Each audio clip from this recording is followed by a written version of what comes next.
Hello दोस्तों, welcome है आप सभी का एक बार फिर से हमारे यूट्यूब चैनल पे। और आज हम लोग जा रहे हैं डिस्कस करने एक बहुत ही इम्पॉर्टेंट एंड इंटरेस्टिंग लेसन 14, जिसमें हमारा दो पार्ट है। पहला पार्ट है names and titles and second part है stepping out of comfort zone. तो सबसे पहले हम लोग पार्ट ए को डिस्कस करेंगे एंड देन फिर हम लोग पार्ट बी को डिस्कस करेंगे। सो एज यूजुअल जैसे हम लोग क्लास स्टार्ट करते हैं तो हमें सबसे पहले summary of the last class लेना होता है। लास्ट क्लास का समरी लेने के बाद आपका जो पार्ट ए है वो है हमारा नेम्स एंड टाइटल्स। हम लोग उसको स्टार्ट करते हैं। सो नेम्स एंड टाइटल्स में आपको दो चीज़ों के बारे में स्टूडेंट को बताना है कि इंग्लिश में हम जो नेम्स लिखते हैं उनके कौन कौन से पार्ट होते हैं, नेम्स के अलग अलग पार्ट होते हैं, एंड फिर टाइटल्स का यूज़ हम कैसे करते हैं इंग्लिश लेसन के लिए। आज हम लोग इसी चीज़ को सीखेंगे। इसका ऑब्जेक्टिव सिंपल ये है कि स्टूडेंट समझ पाए कि इंग्लिश में जो नेम हम लिखते हैं उसका डिफरेंट डिफरेंट क्या पार्ट्स होता है, एंड फिर उसको करेक्टली जो टाइटल उसके साथ यूज किया जाता है वो कैसे यूज कर सके, ये हमारा ऑब्जेक्टिव है। So student will understand the part of different parts of name and will understand to how to use title. Okay, तो इसमें सबसे पहले जो आप कराएंगे वो है नेम वोकैबुलरी। इसको कराने के लिए आपको बोर्ड की यूज करनी होगी। तो सबसे पहले आप बोर्ड का हेल्प लेते हुए आप अपने फैमिली से 4-5 नेम लिख सकते हैं जो कि एक ही फैमिली के हों। आप अपने फैमिली मेंबर का 4-5 नेम लिख सकते हैं। जैसे मैं एग्जांपल के तौर पे अगर मैं बताऊं तो मैं एक फैमिली का नेम लिख सकता हूं, जैसे सलीम खान, सलमान खान, अरबाज खान, सुहेल खान। अब ये सभी लोग एक ही फैमिली से बिलोंग करते हैं। जब ये नाम हम बोर्ड पे लिख देंगे तो स्टूडेंट से हम पूछेंगे कि आप बताइए इसमें से कौन सा ऐसा नेम का पार्ट है जो सभी में इक्वल है, जो सब में एक जैसा आपको लग रहा है, राइट। तो स्टूडेंट आंसर करेंगे सर खान जो है ना वो सब में एक जैसा लग रहा है। तो जैसे ही आंसर आएगा तो स्टूडेंट को आप बताएंगे कि ये जो खान है हमारा, इसे हम फैमिली नेम, सर नेम या फिर लास्ट नेम बोलते हैं, राइट। तो ये चीजें आप बताएंगे स्टूडेंट को। देन आफ्टर आप नेक्स्ट क्वेश्चन पूछेंगे। नेक्स्ट क्वेश्चन में आप ये पूछेंगे कि अब आप बताइए कि इसमें सभी नामों में डिफरेंट क्या लग रहा है। तो student will answer sir Salman, Salim, Arbaz, Sohail ये सब ना अलग अलग है। तब आप उनको बताएंगे कि इसे हम गिवन नेम या फिर फर्स्ट नेम बुलाते हैं, राइट। अब ये आपको समझाने के बाद आपको ये भी बताना है कि कुछ नाम ऐसे होते हैं जिसमें मिडिल नेम भी होते हैं। जैसे एग्जाम्पल के तौर पे एक बोट कंपनी है, उसके फाउंडर का नाम है अमन राज गुप्ता, राइट। तो अमन राज गुप्ता, इसमें अमन जो है वो आपका फर्स्ट नेम हो गया, गुप्ता जो है वो हमारा लास्ट नेम हो गया, लेकिन जो राज है वो हमारा मिडिल नेम होगा, राइट। तो उन्हें हम बताएंगे कि नेम के अंदर मिडिल नेम भी होता है। ओके, आपको ये चीजें क्लियर करने के बाद उनसे फिर क्वेश्चन करना है कि क्या हमारा ऐसा भी कोई नाम होता है जिसको हमें लोग घर पे बुलाते हैं, राइट। तो वो बताएंगे हाँ सर उसे हम पुकारू नाम बोलते हैं।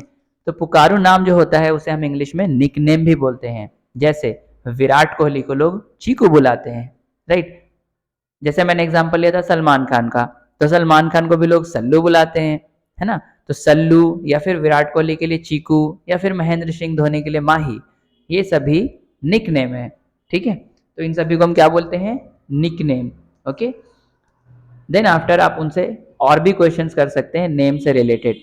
जैसे कि आप उनसे पूछेंगे क्या आप इसी तरह से किसी और तरीके के नाम को भी आप जानते हैं, क्या आपको पता है कि जो नेम के डिफरेंट पार्ट्स होते हैं उन्हें हम क्या क्या बुलाते हैं, राइट। तो आपके स्टूडेंट्स आपको बताएंगे यस सर अभी हम लोगों ने सीखा ना, लास्ट नेम को हम लोग लास्ट नेम बोलते हैं या फिर सर नेम बोलते हैं, फर्स्ट नेम को हम लोग फर्स्ट नेम बोलते हैं या फिर गिवन नेम बोलते हैं, मिडिल नेम को हम मिडिल नेम बोलते हैं, और जो हमें घर पे लोग बुलाते हैं उसे हम लोग निक नेम बोलते हैं। तो इस तरीके से आप स्टूडेंट्स को ये चीज़ें पहले नेम से रिलेटेड सिखाएंगे। उसके बाद आप स्टूडेंट को ऐसे भी ओपन कराएंगे। ऐसे भी ओपन करने के बाद आप उनको उसमें कुछ वोकैब्स लिखे हैं, first name, last name, sir name, वो वोकैब्स आप उनको पढ़वाएंगे। पढ़वाने के बाद नीचे में एक एग्जाम्पल दिया होगा, राइट। उसमें ना दर्शनी अलू राव लिखा है, उनको उसमें से गेस करने बोलेंगे इसमें फर्स्ट नेम कौन है, लास्ट नेम कौन है, उसको फटाफट कंप्लीट करने के लिए। अब उसमें क्वेश्चन स्टूडेंट पूछ सकते हैं सर ये एमएस क्या दिया गया है, राइट। तो अगर वहां पे आपसे क्वेश्चन स्टूडेंट करते हैं तो आप उनको बताएंगे ये जो एमएस है इसको और अच्छे तरीके से समझने के लिए हम लोग एक वीडियो देखेंगे, ठीक है। फिर उन्हें आप एक वीडियो दिखाते हैं जिसमें आपको टाइटल्स के बारे में बताया जाता है, राइट। फिर वो जब टाइटल्स वीडियो देख लेंगे, टाइटल्स को समझ लेंगे, तो वीडियो के अंदर बेसिकली ना mister, miss, Mrs and miss, इन 4 चीज़ों के बारे में बताया गया है और ये बताया गया है कि टाइटल का हम इस्तेमाल कहाँ करते हैं। ओवरव्यू के लिए मैं आपको बता दूं कि टाइटल का हम इस्तेमाल तब करते हैं जब हमें किसी को रेस्पेक्ट देना होता है।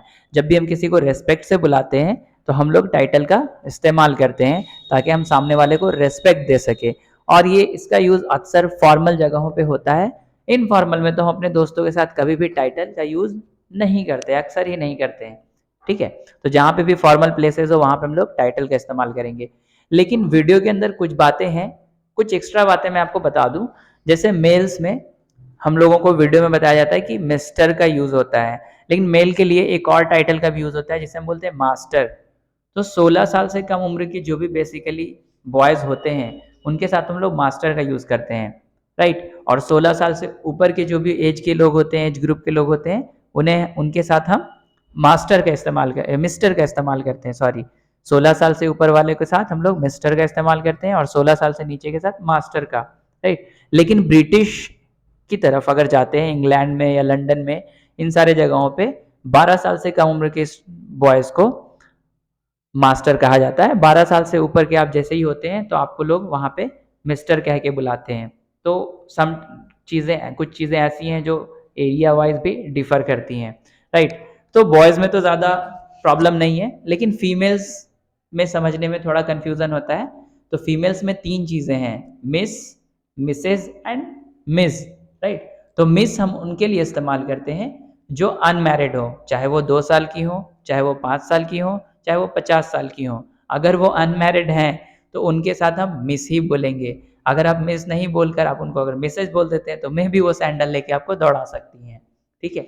लेकिन मिसेज जो है वो हम अक्सर शादीशुदा के लिए यूज़ करते हैं। मिसेज को हम शॉर्ट में MRS लिखते हैं, मिस को हम मिसी लिखते हैं, MISS, ओके।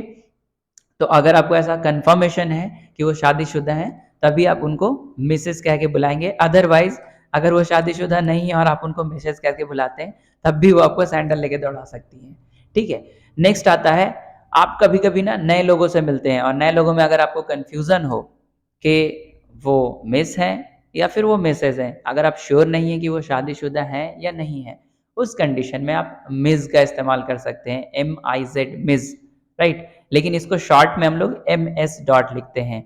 तो यहाँ पर जो एग्जाम्पल आपके एसएबी में दिया गया है वो है मिस दर्शिनी अलू राव। तो इसमें जो MS डॉट स्टार्टिंग में लिखा गया है इसे हम मिस बोलते हैं और ये हमारा टाइटल है, ओके। सो ये था हमारा नेम्स एंड टाइटल से रिलेटेड लेसन।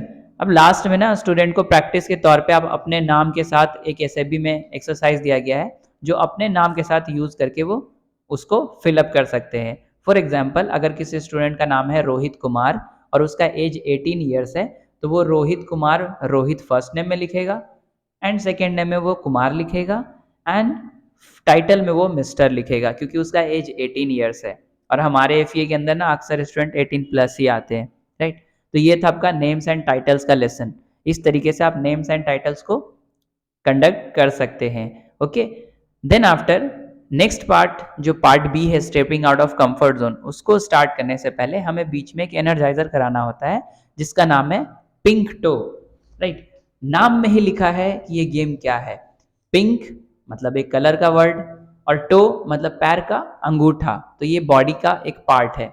तो हमें ये जो गेम खेलना है ये कलर और बॉडी पार्ट्स के साथ खेलना है। तो आपको इसमें क्या करना है, स्टूडेंट्स को आप बोलेंगे एक सर्कल में खड़े होने के लिए और आप उनको बताएंगे कि अभी आप 2 वर्ड बोलेंगे, एक कलर का नाम होगा और एक बॉडी पार्ट का नाम होगा। आपको क्या करना है, जैसे मैं अगर बोलता हूँ वाइट नोज, तो आपको क्या करना है, आपको करना है कि वाइट कलर की किसी भी चीज़ को आपको ढूंढना है क्लासरूम के अंदर और उसको अपने नोज से टच करना है। अगर आप उसको अपने नोज से टच नहीं करते हैं आप एलिमिनेट हो जाते हैं गेम से, ठीक है। इसमें कंडीशन सिर्फ यही रखना है आपको कि क्लासरूम के अंदर जो भी चीज़ें रखी गई हैं, जो भी सामान रखे गए हैं, उन सामान को आप उठाकर टच नहीं करेंगे। जो चीज़ें जहाँ पे हैं आप उसको वहीं पे ढूंढकर उसको कंटिन्यू गेम को करेंगे। और इस तरीके से धीरे धीरे आप अलग अलग वर्ड्स दे सकते हैं। आप बोल सकते हैं रेड एल्बो, आप बोल सकते हैं index finger from black, black index finger, right. तो इस तरीके से आप अलग अलग कलर और उसके साथ एक बॉडी पार्ट का नाम लेकर इस एक्टिविटी को कंडक्ट करा सकते हैं। देन आफ्टर है हमारा stepping out of comfort zone. ये बहुत ही ज़्यादा इंटरेस्टिंग चैप्टर है एंड ये स्टूडेंट्स के लिए बहुत ज़्यादा ज़रूरी भी है, राइट। तो stepping out of comfort zone मतलब स्टेप मतलब होता है कदम, स्टेपिंग आउट मतलब होता है कदम को बाहर निकालना। स्टेपिंग आउट ऑफ योर मतलब आप खुद अपने बारे में बात करें, stepping out of your comfort zone, आप अपने कंफर्ट जोन से बाहर निकले। कंफर्ट जोन क्या होता है? वो जगह जहाँ पे हम खुद को रिस्क फ्री फील करते हैं, अपने आप को हम सेफ महसूस करते हैं, वो जगह हमारा कंफर्टेबल होता है। ये था आपके समझने के लिए। आप स्टूडेंट को इस लेसन को कैसे कंडक्ट करेंगे? सबसे पहले इसमें आपको इंट्रोडक्शन कराना है। इंट्रोडक्शन जो 10 मिनट्स का होगा, इसमें आप स्टूडेंट से पूछेंगे, सारे स्टूडेंट्स के बीच में पूछेंगे कि stepping out of your comfort zone को समझने के लिए मुझे किसी एक वॉलंटियर की ज़रूरत है। सो मेरी हेल्प करने के लिए ऑन स्टेज कौन आ सकते हैं? बहुत सारे स्टूडेंट्स हैंड रेज़ करेंगे, बहुत सारे नहीं करेंगे। तो जो हैंड रेज़ करते हैं उनमें से किसी एक को आप नॉमिनेट कर सकते हैं। उसके बाद आप उनको ऑन स्टेज बुलाएँगे और उनसे फिर एक क्वेश्चन करेंगे कि आप पूरे क्लास के सामने ऑन स्टेज खड़े होने के बाद कैसा महसूस करते हैं? तो आंसर में हो सकता है सर मुझे ना हेजिटेशन हो रहा है, मैं वहाँ पे अच्छा फ़ील कर रहा था, यहाँ पे मुझे घबराहट सी हो रही है, पता नहीं आप मुझसे क्या करवाने वाले हैं। तो इस तरीके से उनका रिप्लाई आ सकता है। सॉरी। देन आफ्टर आप उनसे पूछ सकते हैं कि बाकी जो स्टूडेंट्स क्लास में बैठे हैं, जो वॉलंटियर नहीं बने हैं, उनको कैसा फ़ील हो रहा है? वो लोग बोल सकते हैं, "सर हम लोग तो यहाँ पे बैठे हैं, वहाँ जाने में डर लगता है। सर हम लोग यहाँ पे अच्छा फ़ील कर रहे हैं।" है ना? तो इस तरीके से आंसर आ सकता है। फिर उनको आप बताएँगे, "explain that those who did not volunteer are in their comfort zone." जिन्होंने ऑन स्टेज जो लोग भी ऑन स्टेज नहीं आए या आने के लिए तैयार नहीं हुए, इसका मतलब वो अपने कम्फर्ट ज़ोन में रहना चाहते हैं, जहाँ पे वो खुद को सेफ़ एंड सिक्योर फ़ील कर रहे हैं। इस तरीके से आप उनको कंफर्ट ज़ोन के बारे में इंट्रोड्यूस कराते हैं और उसके बाद एक्सप्लेन करते हैं कंफर्ट ज़ोन का मतलब वो होता है जहाँ पे आप खुद को रिस्क फ्री फील करते हैं, जहाँ पे आप कोई भी रिस्क नहीं लिए हुए होते हैं। आप जैसे ही कोई रिस्क लेते हैं, जैसे ही आप कोई नया काम करने की कोशिश करते हैं, आप अपने कंफर्ट ज़ोन के बाहर आ जाते हैं। ओके, सो ये था हमारा कंफर्ट ज़ोन का इंट्रोडक्शन। इसको समझाने के बाद ओके, कुछ एग्जांपल्स आप ले सकते हैं। आप एग्जांपल्स बताएँगे कंफर्ट ज़ोन के बारे में कि और क्या-क्या एग्जांपल्स हो तक सकता है, राइट? जैसे आप एग्जांपल्स दे सकते हैं कि अगर मुझे इंग्लिश बोलना है, तो मुझे हिंदी लैंग्वेज छोड़ना होगा और हिंदी बोलने में हम लोग कंफर्टेबल होते हैं, है ना? तो अगर आप हिंदी कंटिन्यू बोल रहे हैं, बोल रहे हैं, बोल रहे हैं, तो आप अपने कंफर्ट ज़ोन में हैं। जैसे ही आप इंग्लिश बोलना शुरू करते हैं, आपको गलतियाँ होती हैं, आप गलत बोलना शुरू करते हैं, आप कुछ मिस्टेक करते हैं, जिसके कारण आपको ऐसा फ़ील होता है कि शायद मैं गलत बोल रहा हूँ या कुछ नया करने की कोशिश कर रहा हूँ। तो आप एक रिस्क लेते हैं नया बोलकर। लोग आपकी मज़ाक भी उड़ा सकते हैं उस कंडीशन में। जब आप इंग्लिश बोलने की प्रैक्टिस करते हैं, तो आप अनकम्फ़र्टेबल होते हैं। वही होता है stepping out of comfort zone. आप इस तरीके से कम्फ़र्ट ज़ोन के बारे में समझा सकते हैं। फिर है हमारा कम्फ़र्ट ज़ोन सर्कल। क्या है हमारा कम्फ़र्ट ज़ोन सर्कल? इस एक्टिविटी को करने के लिए आपको क्लासरूम में थोड़ा-सा स्पेस क्रिएट करना होता है। तो आप आपके क्लासरूम के अंदर जो भी टेबल्स हैं, चेयर्स हैं, उसको आप थोड़ा-सा साइड में कर दें और उसके बाद थोड़ा-सा स्पेस क्रिएट कर लें। एंड देन आफ्टर आप क्या करेंगे, किसी चॉक की मदद से या फिर किसी टेप की मदद से आप 2 सर्कल्स क्रिएट करेंगे। एक जो कि मेंस के लिए होगा मतलब बॉयज़ के लिए होगा एंड एक गर्ल्स के लिए होगा, राइट? तो आप 2 सर्कल क्रिएट करें। सर्कल क्रिएट करने के बाद आप स्टूडेंट्स को बताएँगे कि अभी मैं कुछ सेंटेंसेस बोलूँगा। उन सेंटेंसेस में जो मीनिंग निकलता है, उसके अकॉर्डिंग आप थोड़ा सोचेंगे कि उस काम को करते वक़्त आप कंफर्ट ज़ोन में रहते हैं या फिर आप कंफर्ट ज़ोन के बाहर रहते हैं। अगर आप कंफर्ट ज़ोन के अंदर रहते हैं, आप सर्कल के अंदर रहेंगे। अगर आप कंफर्ट ज़ोन के बाहर होते हैं, तो आप सर्कल के बाहर चले जाएँगे, राइट? तो सबसे पहला जो सेंटेंस है staying at home with family. अपने परिवार के साथ रहना आपको आपके लिए कंफर्टेबल होता है या अनकंफर्टेबल? अक्सर लोग इसमें सर्कल के अंदर ही रहेंगे, है ना? राइडिंग और ड्राइविंग अ स्कूटर, तो कुछ लोग अगर अच्छे से राइड करने में होंगे तो वो सर्कल के अंदर रहेंगे। अगर कोई नए-नए होंगे तो उनके लिए शायद थोड़ा अनकंफर्टेबल रहता होगा, तो वो अनकंफर्टेबल मतलब सर्कल के बाहर चले जाएँगे। Singing in front of friends, कुछ लोग सिंगिंग करने में अच्छे होंगे, they will not feel uncomfortable, तो वो सर्कल के अंदर रहेंगे। कुछ स्टूडेंट्स जिनको शायद अनकंफर्टेबल फील होता होगा, तो वो कंफर्ट जोन से बाहर चले जाएंगे। और इस तरीके से आप बाकी सारे पॉइंट्स को भी बताते चले जाएंगे। जैसे introducing yourself to someone, आप किसी को इंट्रोड्यूस करते हैं तो आपको कंफर्ट फील होता है या अनकंफर्ट फील होता है, राइट। विजिटिंग द सिटी, नए शहर को घूमना, ये कंफर्टेबल है या अनकंफर्टेबल है। Removing a snake from your home, मतलब अपने घर से एक सांप को बाहर निकालना, oh my God that is so uncomfortable, तो मेरे लिए तो अनकंफर्टेबल है। टेकिंग अ टेस्ट, राइट, किसी का टेस्ट लेना। Playing cricket, speaking in front of an audience, right, किसी ऑडियंस के सामने बोलना। Trying a new skill for the first time, ये थोड़ा अनकंफर्टेबल है, किसी भी तरह का नया स्किल ट्राई करना, राइट। तो इस तरीके से आप एक्टिविटी करा सकते हैं जिसमें स्टूडेंट्स आपके साथ साथ साथ प्ले करेंगे। उसके बाद आप इसी से रिलेटेड, इसी एक्टिविटी से रिलेटेड आप क्वेश्चन करते हैं। When you stay in your comfort zone how do you feel, आपको कैसा महसूस होता है कि आप कब कब कंफर्ट जोन में रहते हैं, ठीक है। और आपको ऐसा कब लगता है जब आप नर्वस फील करते हैं, फ्रस्ट्रेटेड, एक्साइटेड, प्राउड, ये सब आपकी फीलिंग्स जो है ये सब कब आपके साथ आती है। ये सारे क्वेश्चंस को करने के बाद when you step outside of your comfort zone how do you feel, जब आप अपने कंफर्ट जोन के बाहर जाते हैं आपको कैसा महसूस होता है। तो एक्टिविटी के दौरान आप ये सारे क्वेश्चंस कर सकते हैं। जब आप कंफर्ट जोन में होते हैं आप फ्रस्ट्रेटेड फील करते हैं क्या, एक्साइटेड फील करते हैं या प्राउड फील करते हैं, इस तरीके से आप क्वेश्चंस करते हैं। क्वेश्चंस करने के बाद ये एक्टिविटी ख़त्म हो जाता है। उसके बाद आप स्टूडेंट्स के साथ सिनेरियोज कराते हैं। सिनेरियोज उनके स्टूडेंट एक्टिविटी बुक में भी दिया है, तो आप उन्हें बोलेंगे कि क्या इन सिनेरियोज को पढ़ने के लिए क्या मेरी कोई हेल्प कर सकते हैं। Definitely student will raise their hand. आप किसी को नॉमिनेट कर सकते हैं या पॉपकॉर्न पास करा सकते हैं। एंड देन आफ्टर आप उनको बोलेंगे कि please read scenario 1, so student will read that scenario. अगर वो कंफर्टेबल हैं he can read in English, अगर वो कंफर्टेबल नहीं है तो पहले इंग्लिश फिर हिंदी आप दोनों उनसे पढ़वा सकते हैं और उनको बोलेंगे कि सिनारियो को समझाने की आप कोशिश करें पूरे क्लास को। तो आपको मैं समझाने के लिए बेसिकली ये सिनारियो पढ़ के ट्राई करता हूँ। तो सबसे पहले इसमें लिखा है Daniel is very skilled at painting but he is too shy to show his art to anyone because they might criticize him. तो डैनियल हैं जो कि पेंटिंग करने में बहुत ज़्यादा अच्छे हैं, लेकिन उनको बहुत ज़्यादा शर्म फील होता है जब भी वो किसी और को वो पेंटिंग दिखाने की कोशिश करते हैं। उन्हें बहुत अजीब लगता है, वो डरते हैं किसी और को पेंटिंग दिखाने से। इस बात से डरते हैं कि लोग उनको क्रिटिसाइज़ ना करें, नीचा ना दिखाएं। तो ये सिनारियो पढ़ने के बाद उनसे इन सिनारियो के बारे में क्वेश्चन करना है। क्वेश्चन ये है, what can Daniel do to help him step out of it comfort zone.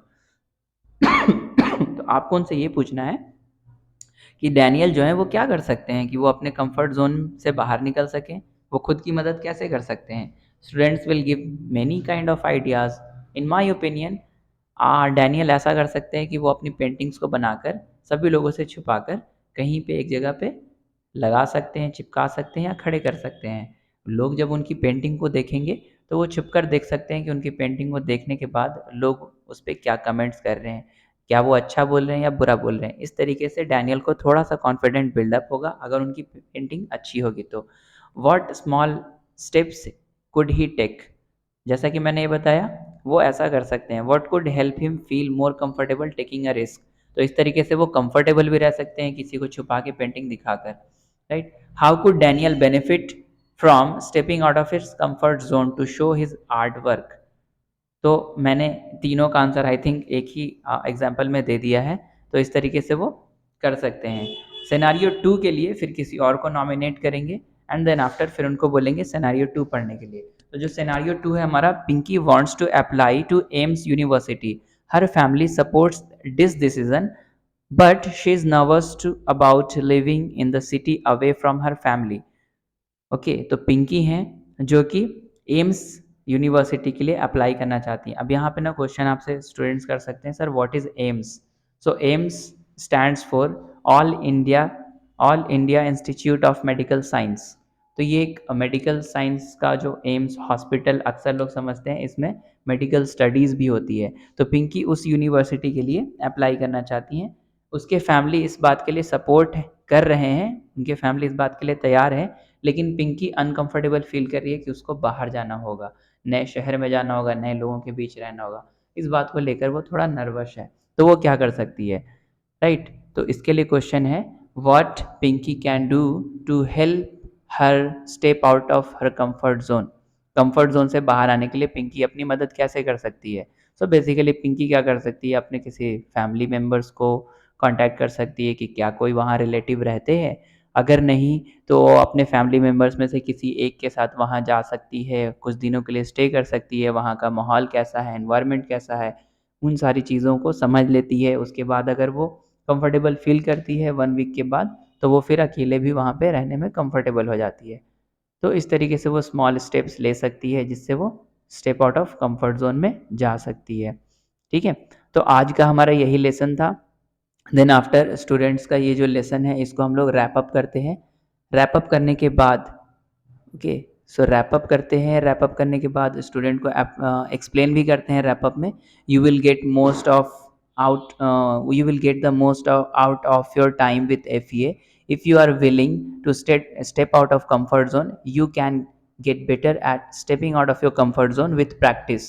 Let's all practice by making a commitment to step out of your comfort zone in one small way this week.